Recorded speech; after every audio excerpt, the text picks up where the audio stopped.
Lord, protektahan mo ako sa mga masasamang tao sa paligid ko. Panginoon, una sa lahat, salamat sa laging pag-aalaga mo sa akin. Salamat sa pagmamahal mo sa akin.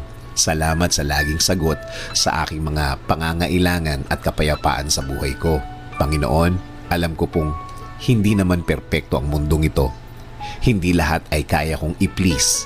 Hindi lahat ay oo sa aking mga sinasabi. At Panginoon, alam ko din na hindi ako perpektong tao.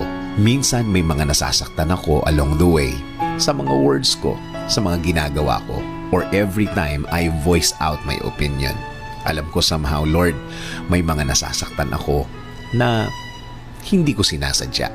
Lord, humihingi po ako ng kapatawaran. Forgive me because sometimes I cannot control my words and my works, Lord. Kahit na ang mga taong hindi dapat saktan ay nasasaktan.